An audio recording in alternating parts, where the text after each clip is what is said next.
This is FightFans Radio.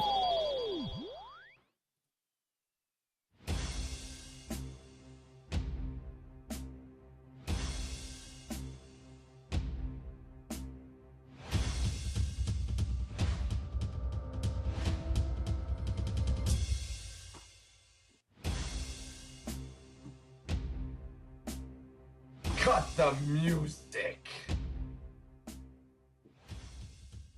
I always wanted to say that. So, everybody, welcome to BJJ Addict Radio. I'm one of the hosts. I'm Real DWC. I'm here as always with Jerowell P, the godfather of the Gangnam Style.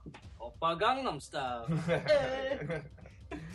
So, as much as I try to deny liking this song, it comes on when you and me were just at our pre-ritual, the mall, and I started moving. It's funkadelic. It's quite contagious. Did you see the MC Hammer version? No, I did not. I'm not gonna lie. I wish I did. How was it? It was fantastic. It was beautiful art. Yeah, I like it. So, I mean, we just came off a huge week, a huge episode, future black belts episode with 8 brown belts. All of them were a pleasure to speak with. The show did great numbers. Very good numbers, actually. Yeah. It reached all the way down to Brazil, like all across the world. Check this out. So I was happy about that. Hopefully, some people got a little more shine because of it. Tonight, though, how do we come back and try to top it? We get not one but 2 Machado brothers. That's right. Carlos and Roger. I mean, next to the Gracie family, this has got to be one of the biggest names out there. Oh, yeah. Machados. A long tradition in the art of Brazilian Jiu-Jitsu. Yeah, and I'm not too sure of they were one of the first to come to North America and come over and bring the gentle art of Brazilian Jiu-Jitsu over. So that's Question for you. Who was the first person to bring Jiu-Jitsu to the States? Do you know the answer? Or are you just asking? I'm going to say one of the Gracies. I think maybe like Horian. You think? I'm not sure, but I mean, somebody. If anyone came before the 90s or late 80s, I'm sure someone was in the late 80s, but we have to find this out because we're going to sound like idiots soon if we don't know. But if you guys know. Yeah, just hit us up. Let us know. That'd be actually better for the people at work to do some homework for us, if you don't mind. You're right, though. It most likely might have been a Gracie, but it'd be weird if it was like Ted Willow from, like, it'd be someone weird teaching in America. But they brought it over for sure. Yeah, man. So how's everything with you? Pretty good. Yeah. Pretty good. Our numbers on YouTube are finally going out. So youtube.com/BJJ Radio. Just put out a new video for you guys. And we're also playing some of BJJ Addict. Not radio, but the other side of our company that does all the interviews and makes some great grappling videos. We just put 2 up that were for a fight charity. Let's run down some results. I don't know if you actually knew the results for the super fights that happened. Did you know? Yep. Do you know the results too? I got all the guys on Facebook there. So okay, so perfect. So for the people listening, there was a great event in Montreal. It was called Fight for Charity. Now, Montreal's a hotbed, not only for the UFC that just passed. Holy crap, we'll get around to that in a second if we can. So just quick results. I'll read out. If you guys don't know who these people are, I suggest you go out and maybe search with them, because these are some of the best grapplers in North America. The only difference is maybe they don't get to get out there sometimes. But I'll read just a bit. Our past guest that just happened last week, Jimmy Tat, he won via armbar. Versus David Juju. I can't say his name. I apologize. Yeah. Also past guest on BJJ Addict. He did a great interview with us from 10th Planet Montreal. Lewis Ho, he defeated Ord Miller. He did the electric chair. Wow. He won submission of the night with that. But, if anyone knows some 10th Planet or the jiu-jitsu involved, I mean, an electric chair, insane. Those are the only 2 subs of the night. I don't know if Seb Smith. Yeah. He defeated Terry Quinville, great MMA fighter. 50-50. Yeah, he's from 50-50. He's actually in Ryan Hall's newest teaser for his DVD coming out with the arm triangle. Looks amazing. Yeah, so he got him by just one advantage. So I think hats off to Terry Quinville. Really shows legit black belt. He could hang in there with some of the best. So good for him. I mean, is Seth Smith a black belt now? Yeah. Oh. I believe he is. Alison Tremblay, world champion, purple belt. She defeats Patricia Vandermeer, who I believe just got her purple belt. Another great fight. Another two of the, I think, premier brother-sister sibling duo, the Tremblay siblings. Well, go on then with the next results. Michael Tremblay defeats Vadim Koslov via points. It's a good match. So Danis Nguyen defeated Ryan Keller via points in OT. Really, Ryan Keller? Burner of a fight, I heard. Luciano Uchi defeated Van Quash via one advantage. And then that's all the results. Oh, wait. Kevin Charlotte defeated Pat Bourdon via points. So those are all the results. And then the main event was Marcolangelo. Yes. Sounds like one name, like the artist. Marcolangelo. He defeated Fernando Gringo Zulik via points in OT. So it ends in a crazy barn burner also. No. Now, hats off to everyone who competed because they came together and they raised funds for autism and a thing called adapted martial arts. They got over $6,000 at the door alone. Wow. This event is like, people think they've seen a super fight event. They haven't. There was a DJ. There's a bar going on. Very classy. I believe Holiday Inn had some involvement. I believe it was hosted there in NTL. That's Montreal. And it was nice. And speaking of Montreal, what a weekend. So this great event happens. And we have UFC 154, the comeback of arguably the most popular fighter on the planet, Mr. George. Yeah. Yeah, so what did you think about what did you think about his performance? I think his performance was very good. It's hard to not do an impersonation. No, honestly, I got so scared. Did you? Yeah. It was the third round with that kick to the face, right? We could ask him, but I don't know if he'll remember what round it was. Oh, man. Unbelievable performance. If anyone knows me, I am not on the GSP bandwagon. I know how good he is. I just never enjoyed some of... I gotta watch what I say, but, like, his last couple fights, even he said he wasn't impressed with, the Shields fight. Yeah, I wasn't either. Yeah. But, I mean, he went out and he shut me up.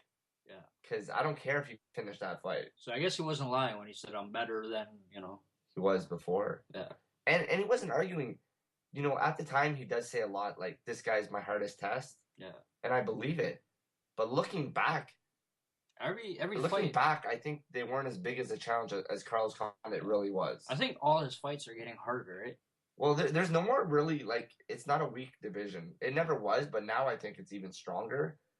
Because the people that were... I think I underestimated it. Well, I've always liked George St. Pierre, but I think I became a good fan, like a pretty big fan of Carlos Condit. Because, man, if George retires that belt to fight, I don't know what he's doing, but, if he's going to...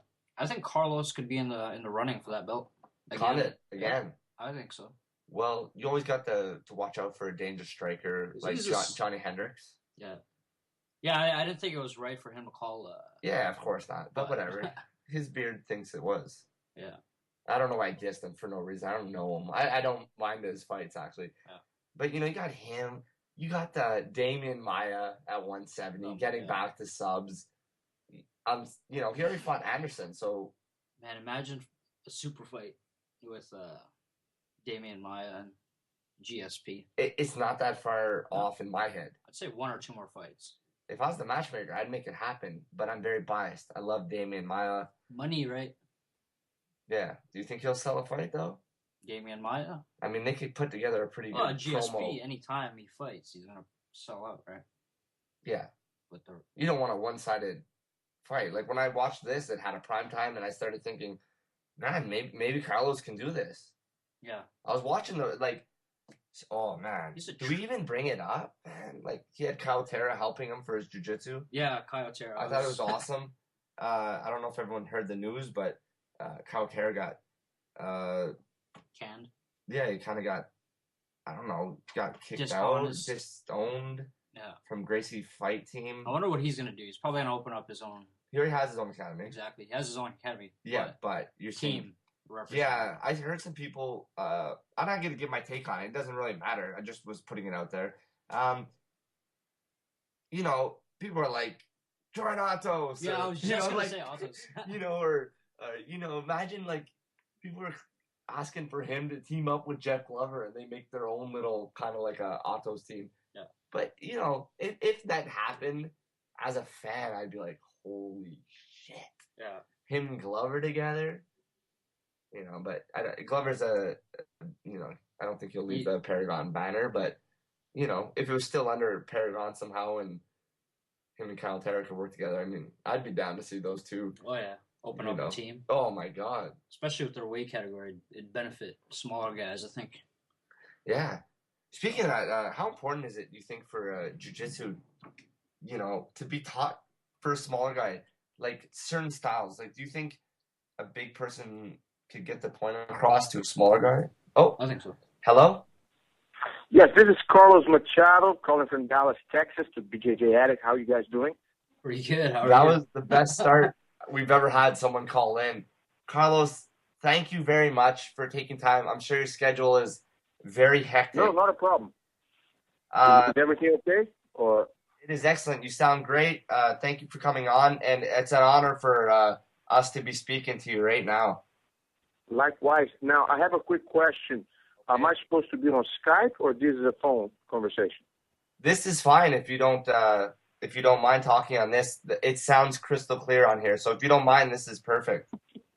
All right, I'll do whichever you prefer. We can talk on the phone, and that's fine. If you want Skype, I can hook it up. I have my laptop right here. No. You name it. The phone is perfect, Carlos. All right, let's do it. All right, perfect. Let's just jump right into it. Just recently, you guys had one of your famous Machado brothers camp. All 5 of you get together. Can you let the people listening at home? Can you explain to them what goes on at this event and what the experience is like? All right. Well, as you know, all the brothers, each one, all of us have been doing jiu-jitsu. I'm 49 right now. I started when I was 4 years of age, and all my brothers kind of started about the same time. And I don't recall throughout my life being away from the mat more than a month at a given time since I started. And we love the way, as in our youth, the way we used to interact with each other.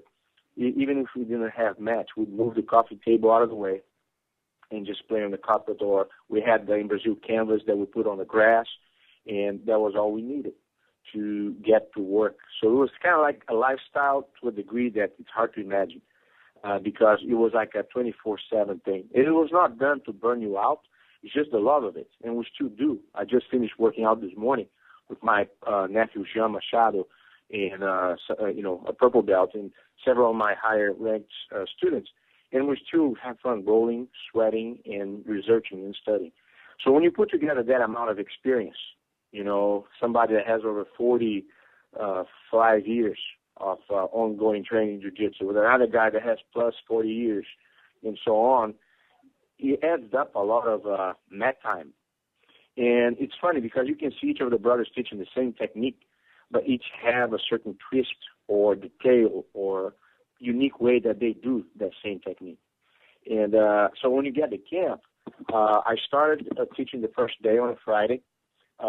Usually it's a 3-day thing. We have 2 brothers per day. John and I did the first day. Higgin and Roger did the second day on Saturday, last October 26th to the 28th, I believe. And Jean-Jacques usually closes the deal on a Sunday morning. And we all together attend and help each other out and the students. And basically, there are two ways. There's a selfish reason for me to do that.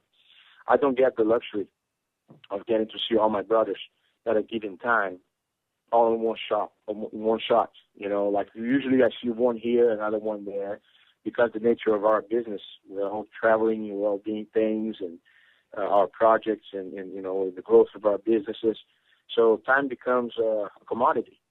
So a few years back, I think it was 2007, I decided to tell you what, if there's an excuse for us to get together, let's make that excuse something that, will make it official. Every year in the month of October, usually it's the third or fourth weekend of October, we have the Machado Brothers Camp. So it's already set. Doesn't matter what year, we're going to, as long as we can, we're going to keep that going.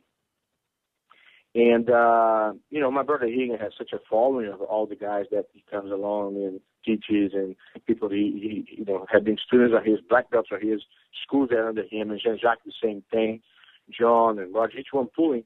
So when we put all of us together, each of our group of people that we pull from all ganged up together, and come to that opportunity. And for me, from another perspective, I like to be a student. So a lot of times it's very enjoyable to me. I sit with my notebook and I watch Jean-Jacques go over his sequences, or Higan or John, and I take my notes. And we did captured all the footage, which is going to be streamlined on our website sometime soon, probably in a couple of weeks. And I'll have an announcement in that regard. But I'm not sure if I'm going too far or spending too much time answering your question. I just wanted to give an update, get all the family together in a jiu-jitsu extravaganza. And we had about between 100 to 120 participants at this event. And it was held at my school in Dallas, Texas, which has about 3,100 square feet of mats. But that's not big enough for the number that showed up at that particular time. So we're already making provisions to increase the size, whether we're going to rent a venue or do in a hotel, convention room, or using one of the other schools that we have expanding, which are going to have some more mat area to accommodate a larger audience. Carlos, sorry to cut you off right here, but something very special happened at this camp. See that you've been promoted to 9th degree. I mean, how did that feel? Okay, now you see, like Jean-Jacques, when he had his coral belt from Rickson Gracie, great master Rickson Gracie, some time ago, he wanted to set the record straight, I guess, in regards to paying homage to me. Yes. Because I used to be his instructor at one point in time. I was Higan and I were senior black belts before Jean-Jacques became a black belt. So Jean-Jacques felt, I guess, the need to, and he did use his own words, saying to set the record straight. And he granted. I didn't expect. It was a complete surprise. There was no plan for that. No expectations. I guess that was decided in the course of the camp. Some student asked somebody, saying, "How come Jean-Jacques wears a coral belt and Carlos, he is he's not. If one is a black belt before the other." So when he started to question that, I guess Jean-Jacques overheard, and then, well, let's see what we can do. And by all means, like I said, I don't see the belt as the reason. I do.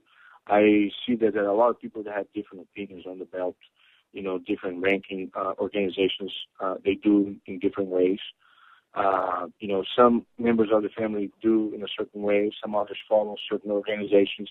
It's kind of like hard to define, which is what's the ultimate answer in regards to that. From my perspective, I've been training with my brothers since I started. I mean, I was trained by a lot of my coaches, my dear cousins, particularly Carlos Gracie Jr. And but like I haven't, I have been in the United States for over 20 years, and my brothers have been very consistently overseeing everything that I do. We've been interacting and training together, and I guess I'm not going to tell Jean-Jacques, no, I'm going to turn this down. I'm always honored with his commendation. And I guess if I was to set, and do according, let's say, to the BJJF, I think there's another 3 years for that to happen. And I didn't even consider thinking about all those different things. I just felt, it's the moment. They want to honor me, I'll take it.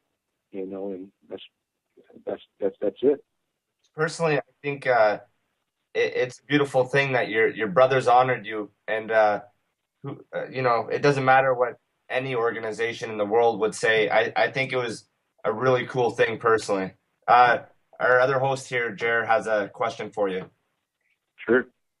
What are some of your favorite memories you're willing to share about your jiu-jitsu experience? All right. Well, there's so many. Do you want a serious one, a funny one, an inspiring one? I can give you maybe a couple of examples. Let's put it that way. I was without competing for like 6 years, if I'm not mistaken. 6 or 7 years when I first moved to the United States.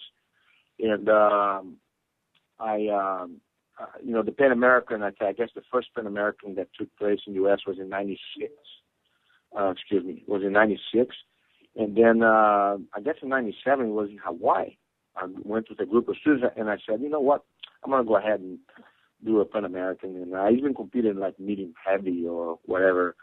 One of my matches was against the late Mauricio Bering, who was cousin to the late Marcelo Bering and cousin to Silvio Bering, Professor Silvio Bering.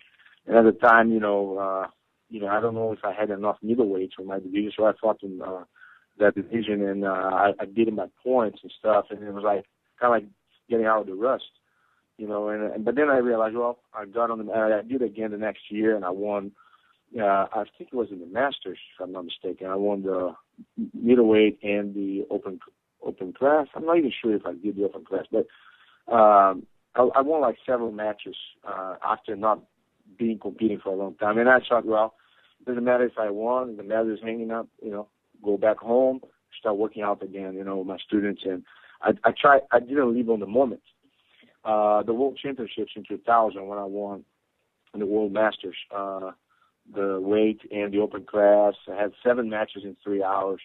And it was something I was prepared. I had a 12-week preparation. I was doing cardio, weight training, nutrition. And so I was kind of like, it was a good experience. And I felt like at that time I honored my uncle, late Carlos Gracie. I honored my dad. My dad used to always watch me compete, and he was no longer alive at that time.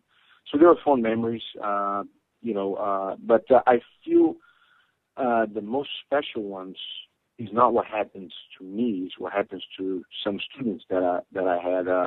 I remember the first time I ever gave a black belt to somebody was here in Dallas, Texas. And bear with me, I've been an instructor for a long time. But after I moved out of the United States, out of Brazil to America, I had up to purple and brown belts, but never got a chance to be there long enough to make black belts. And then here in the United States, I spent 5 years in Los Angeles teaching with my brother Keegan and Jean-Jacques and everybody. And I had brown belts.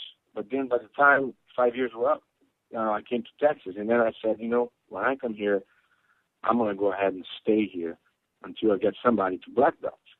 And in June of 2002, I had, the privilege of having students that have been training with me since 95. Over 7 years, almost 8 years of training.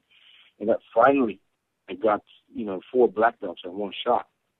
And so for me, it was a very fond memory to say, wow, now I can rest in peace. I have some black belts of my own that I formed. And it's just been about over 60, between 60 and 70 black belts. They call me here, I guess my nickname is the Godfather of Jiu-Jitsu in Texas. So I'm not sure if that's a compliment or just say, hey, you can't know, brother, one or the other. But these are fond memories, And the other thing is like the people you meet. I think the amount of friends that you make through the martial arts is unbelievable, All right. Oh, sorry, I didn't. I thought you were finished. No, yeah. So I was just saying, these are some of the memories I can come personal on a personal level. Perfect. What responsibilities do you have personally, being the eldest of the Machado brothers? Well, you see, me and my brothers have a very good and open relationship. We might not agree every time on everything, but we try to work things out. You see what I'm saying? We don't take, if there's a saying I can say, I have a book, by the way, that I did on quotes called Putting the Pieces Together, which maybe later if you want to ask any question about that, we can talk about it. But one of the quotes talks about disagreeing agreeably. You know, you can agree to disagree. You know what I'm saying? People don't have to necessarily share the same opinion every time. You know, but always keep the big picture in mind. And now in regards to leadership, you know, I feel what we try to do is, I think we try to support each other. You know, whether we work in conjunction with one another, whether we're separate, you know, my brothers and I are trying to create a strong foundation with the RCJ, you know, the initials of the brothers, RCJ Machado. My brother Jean-Jacques has created a following on his own, you know, but still we all bring ourselves together at the camp. I say, I don't care where my brothers are.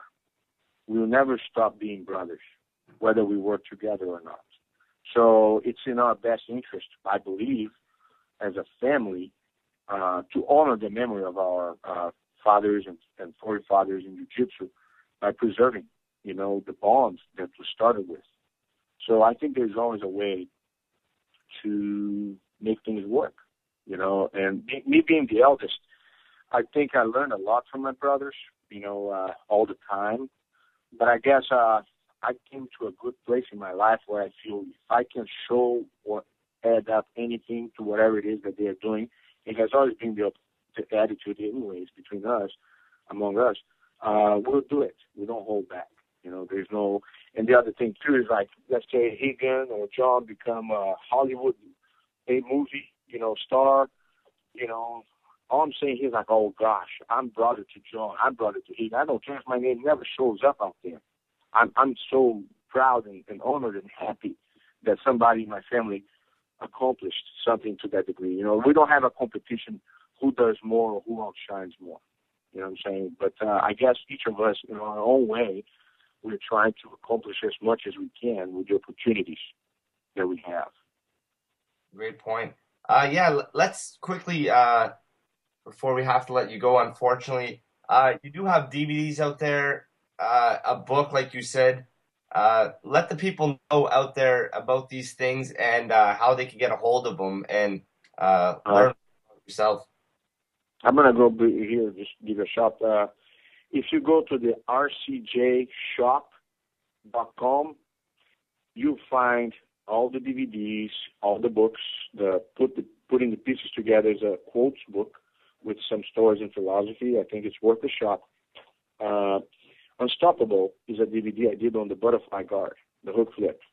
And I've had guys, purple belts, flipping world champion black belts left and right, using some of the concepts of what they saw on the DVD.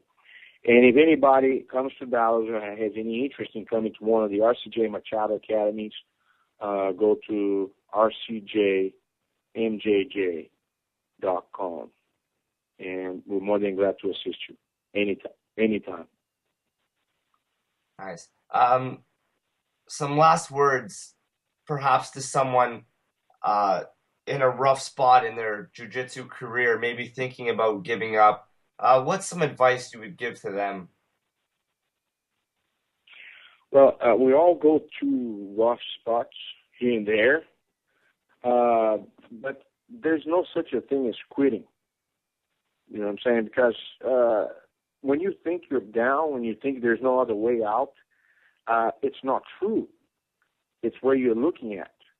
And I think what happens here is small things. I was listening to some audio today. Small things. Any victory, any goal doesn't have to be big. They can be big, but you can accomplish in just small steps. small progressive steps. And a lot of times, I guess what challenges people, if they're in a bad spot or if they have bad habits or if they ended up in a place they don't want to be, they feel they're stuck and there's no way out, that's an illusion. Because, what they think is there's so much work for me to get out of this trap that I don't know if I have the energy or what it takes to get out of that. You don't have to do all in one day. They say God did the world in 7 days. Even God, the creator of the universe, according to the facts, So if he takes his time, why can't we? As long as we move, gradually in baby steps, like a baby learning how to walk. In my book, I have that. A baby falls more than 5,000 times before he can take the first step. What would happen to us if a baby would fall and then cry and say, I don't want to try anymore. I fell like 4,999 times. I don't want to do that again. I'll never try a step again. But we as adults, that's how we do with life. If we fail long enough, repeatedly, we feel, oh, man, there's no way out. You know what I'm saying? And then a lot of times it's like you're digging the gold. Is one more strike, and you're going to hit it. But then you stop. You know what I'm saying? And I think that's the greatest crime is for you to stop. When you can be so close. And it doesn't have to be a big thing. It can be small, but continuous. That's my 50 cents. Nice. Advice.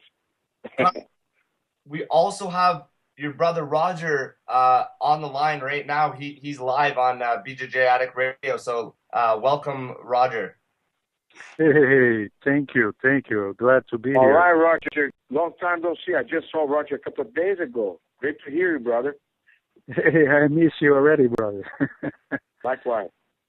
This is actually really cool, both of you on. Roger, Carlos, do you Yes. have to go, by the way? What is it? What did you say? Do you have to leave this interview, or do you want to stay on and continue it with your brother? I had set aside a schedule to I have some other things I have to tend to right now. If I don't stay throughout my brother's interview, will that affect in any way the outcome? Of course not. But I would like to now so we can continue with your brother. So Carlos, hopefully you can come back on to the BJJ Addict Radio another time, and we can talk because you have so much great stories. All right. Thank you so much, everybody. BJJ Addict, you guys are awesome. My brother Roger, I send you a big hug. Have an awesome interview. Thank you. Thank you, brother. Good to talk to you. All right. Thank you. Bye-bye. Bye-bye. All right, Roger, thanks for calling into the BJJ Addict Radio. Yes, you're very welcome. I'm glad I called. Oh, man, this is unbelievable. The fact that both of you were on the phone for a second was really cool. Do you mind if we just jump right into it? Oh, yes, please. Go ahead. No problem. We got a Twitter question from one of our biggest BJJ Radio fans, Mr. GG Shoes, also a personal friend of ours. He actually was wondering if you think that because the way the popularity of the sport side of BJJ is growing, if that is hurting the self-defense of the actual art. Okay, could you repeat? I missed you for a second. Could you repeat your question, please? Yeah, no problem. He was wondering, because the sport is growing on such a competitive side with all the competitions and people focusing on who won the world, if it's hurting the actual art and the self-defense of Brazilian Jiu-Jitsu. No, I don't think it's hurting the art. It's just like one of the facets, I believe that's I think the MMA it's what it made Jiu-Jitsu more popular and known with my cousin, when he did the UFC. But I think more and more people are becoming more familiar with other aspects of the art, not just for the fighting and the self-defense, but for the healthy benefits, a great form of exercise, and a lot of times even like a mental therapy, for students, that are very busy with their jobs and they're a little bit out of shape and overweight, and the train just bring them to another very happy place. Judging by the abundance of knowledge available today, was training harder when you first started jiu-jitsu?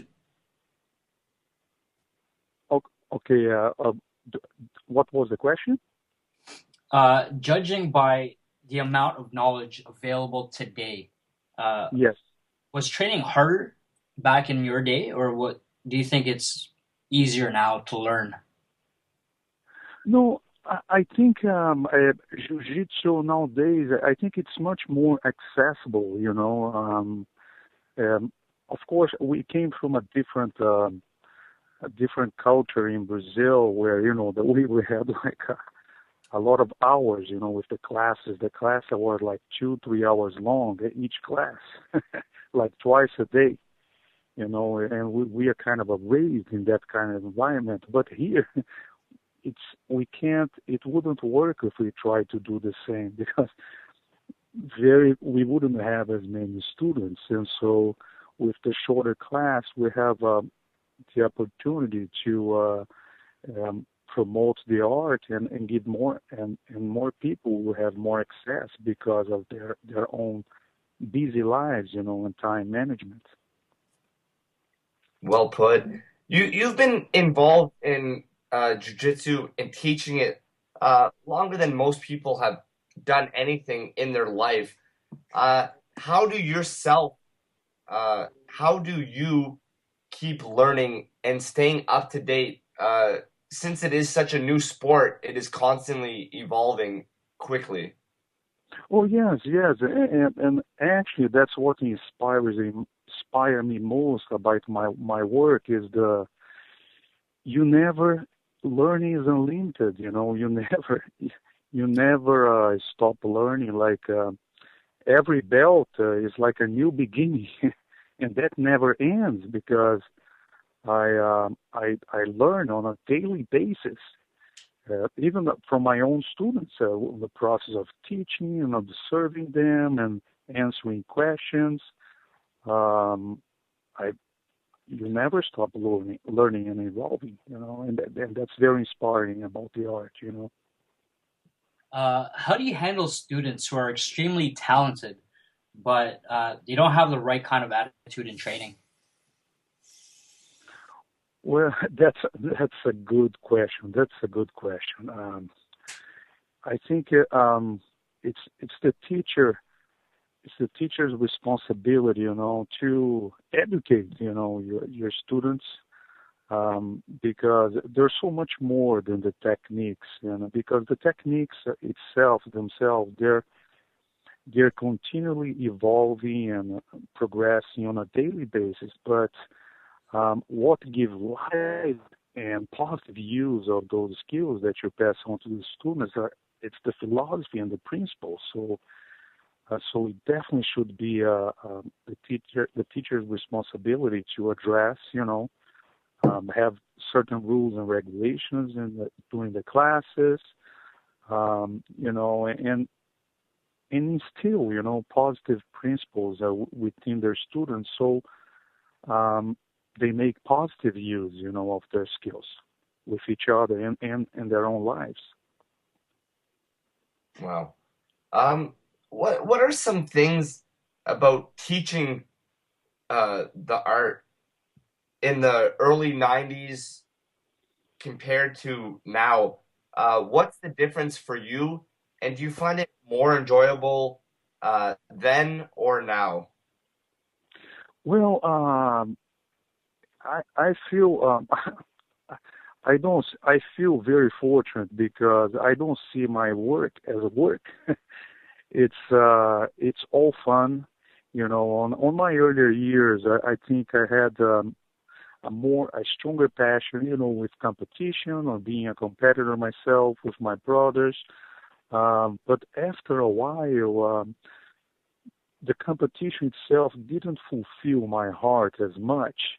and I renew my love for the art when I start to focus more on being a teacher and transferring the knowledge, and accompanying the students' growth, on the mat, and that was my new passion for the art, being a teacher.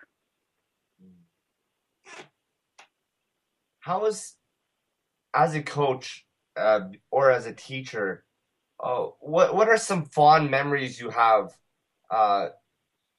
Like, was it opening your first academy? Was it promoting your first student? Moments like that. What are some of your fondest? Well, I have very fond memories as a kid, with my brothers, like the five of us. We used to sometimes we would lay a tarp like on the grass, and we would train and grapple with each other and with our cousins, and I really I have very fond memory of those times, and I feel very happy, nowadays when we have the opportunity the rare moments when we get the five of us together in one place. That's very rare, and I feel emotional and happy when those opportunities happen. Like, we have a family commitment of once a year. We have a special camp called the Machado camp in October, and we're the five of brothers. We have this event, and I love that. I really look forward every year to be with my brothers. After being around your brothers your whole life, do you get to sit back at this camp and still pick up tips that maybe slip by you somehow? Well, as I said, learning never ends, and we always we're like I taught my own seminar, and all my brothers, we're teaching each other. We have, even though we came from the same roots, we have, each one of us, we have our own understanding, of the techniques of the art, and we have our personal input into, and a lot of things we have our input on the creating and developing a whole bunch of techniques and ideas. And that's why I think it's such a special opportunity for all the students that come, because I love it, because I learn just like everybody else. When I'm not teaching my own seminar, I'm there, helping and supporting my brothers on their seminars and learning with like everybody else, doing some notes, asking questions, practicing some of the techniques. And yes, we complement each other, definitely. How important is it to teach competition moves of today's tournaments and stepping away from the basics? Okay, let me understand how important is what teach. Today's competition moves, like barambolos and stuff like that, and kind of stepping away from the basics. Yes, yeah, it's more like all these, as we talked about, is like the jiu-jitsu, Brazilian jiu-jitsu, it's in a continuous daily involvement, and especially you see a lot on the tournaments, like somebody coming up with a new game, different things. But those are kind of a specialized form, within jiu-jitsu. It's not a lot of times the way that I see with my regular students. I try to simplify as much as I can on a way that's always safe, for them to practice and learn, because a lot of times when the students try to watch techniques on the internet or see somebody doing a particular move, then they try to do themselves, they get hurt. so I feel sad when I see my students getting hurt. So what I do sometimes, I do small modifications on the move in order to always be safe and for the students, you know. And but I really like. I love my love. I love the fundamentals, and I think the fundamentals are, you know, the most important thing because once your students have a good foundation, they can learn everything with so much more ease because they have such a better understanding about how all the techniques works, you know, because those are the roots of the art. That's very well put. When we speak to people that are very uh, important figures in the sport in our eyes, or to most people's eyes, the basics always pop up as pretty much the most important thing you can learn. I got a question that involves that. Is there ever Yes. a point where, you know, you just showed armbar from guard for the 1 millionth time? How does it stay Hmm. to yourself? Okay. How what? How does it still excite you to teach that technique when you've done it 1 million times? That's what I'm told. That's what I was saying before. It's I always every time I teach. For example, when let's say, okay, we're talking about the basics. Let's say I'm teaching a basic move. Every time I teach that, um, I find myself learning more things about like a different detail or a different aspect that can make the technique even better or simpler to a sense, and that's what excites me. That thing, even though for some people might look the same, but for me it's exciting because I'm still learning new things about one thing I thought I knew 20 years ago. That's awesome. What do you think is the best person to ever do Brazilian Jiu-Jitsu in the past, and who is currently the best practicing Brazilian Jiu-Jitsu? Okay, could you repeat your question again, please? Yeah. Absolutely. Who is the best to practice or compete Brazilian Jiu-Jitsu in the past, and who is the best doing the sport art form right now, today? Who are your Well, favorites? like on the past, you're talking about competition-wise or with my own personal experience. What was? With your own personal experience? Yes, well, I have many years ago. I have fond memories of one of our first coaches, my cousin Halls Gracie. You know, he was a great instructor, and he was a great competitor himself. I have fond memories of the times where me and my brothers, when we had lessons, classes with him, and he really, it was so nice to see how he was never into politics, you know, with the art. He always like had a common, open heart where he would unify, you know, the whole family and together under the same roof. I love that about him. I still have fond memories about that. Now with the at the present, I think I would say I love to see my younger brother is still active competing on tournaments. I love to watch him when he competes. It's my brother Jean Jacques. Yes. I did a seminar with him about 6 months ago, and it was one of my favorite seminars I've ever attended. So Yes. it was a great. Jared has a question for you. Sure. If you could redo something in the past in terms of how you handled your jiu-jitsu training, what changes do you think you would have made?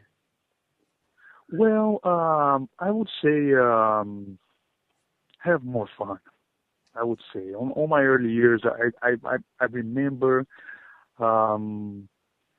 there were a certain time or period where the training was when I was not as much involved as being a teacher. From my own experience, I remember sometimes the training was too serious, where you would get a good a hard training, but I realized throughout the years, by being on the other side, as a teacher and a student, that it's so great. Why not accomplish the same and maybe go even farther with your skills and your training and have fun at the same time? So you don't have to separate. You can be the best competitor, you can be the best you can be, but you don't have to suffer. You can enjoy yourself and have the time of your life, during that process. That would be one of the main things I would add or change. Yeah, add more fun. Yes, nice.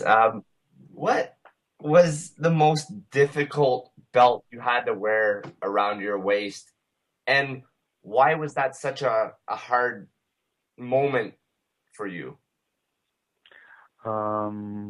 Let's see. I think, let's see. I think maybe the purple belt. I think the purple belt is, it's a good transition. For me, it was almost like was challenging, with the tournament. There was definitely a difference at the time on the competition with the level of the blue belts and the level of purple belts. And there was especially when you just get the new belt, then you get all the old days. It was so funny. Sometimes it would, it was common on the old days, like you just get your new belt and then you go compete in a tournament, then your opponent has 8 years on that same belt that you're competing against. So we had some cases like that on the old days. Not as much now, but that was interesting and funny. Yes. If it wasn't for the sport, what do you think you'd be doing right now? If it was jiu-jitsu, let's see. Maybe I could be doing something with music, because I have music's one of my hobbies. I'm a white belt on the subject, but I have my fun when I have a little time. I do have my fun. Singing on the shower, and playing a little bit of the acoustic guitar, beginner level. But maybe I could be doing something like that, I would say. And I think maybe I could be doing definitely something with exercise, because I do enjoy yoga, and I do incorporate some of the elements of the yoga training adapted to martial arts, Brazilian Jiu-Jitsu, and I probably would be doing something on that area as well, I would say so. Just a little feedback on your music. You got a really soothing voice, so I think you'd be a good singer. Yeah, I've done a couple jiu-jitsu songs. I did a song about the brothers, and I don't want to sing now, but it's fun. It's so fun, and just a hobby, that I enjoy doing it on my spare time. Yeah. Speaking of that, how important is someone to actually have another hobby other than just jiu-jitsu? I think it's great. I think it's great. My advice would be, I think all of us, we all have different we have our own individual unique talents, that may be related to the line of work you might find yourself in. But besides outside of that, I think all of us, we have different activities that we can find really, really enjoyment. And I think it can be a great complement, to the jiu-jitsu training. I would say any activity that makes you happy, and for me, in my case, music, yoga, these are things that fills my heart as much as jiu-jitsu, just alongside with jiu-jitsu, so whatever makes someone happy, you got to spend more time doing the things that fill your heart, so you can be happy, at all times, as much as you can. Couldn't agree more with that. At what belt did you start developing your own concepts and, starting to add your own little details into a move to make it your own and not just mimicking something someone showed you? Yes, that's a very, very good question, because the way that I work with my students is I have a lot of my personal input, but with everything that I teach. But it's pretty much on the feeling of the technique, and I try to simplify for my students, as always starting them with the most simple thing, most simple step, most simple coordination, and within the safety guidelines, and then make it effortless. That makes a big difference, because I feel so happy when I'm teaching something to my students, and at the same day that I taught a particular lesson, I see my students doing in training, and I love that. Make me feel like a proud papa, For people about to be belted or tested for a new belt, they're scared, nervous, anxious. What's some advice to people when they know they're getting the next belt? Is it that big of a deal? Well, the way it was done on in our early years, we didn't have a formal test, in the early days. Pretty much when your teacher thought a student achieve or accomplish a certain level, he would just, present the belt, make like a little ceremony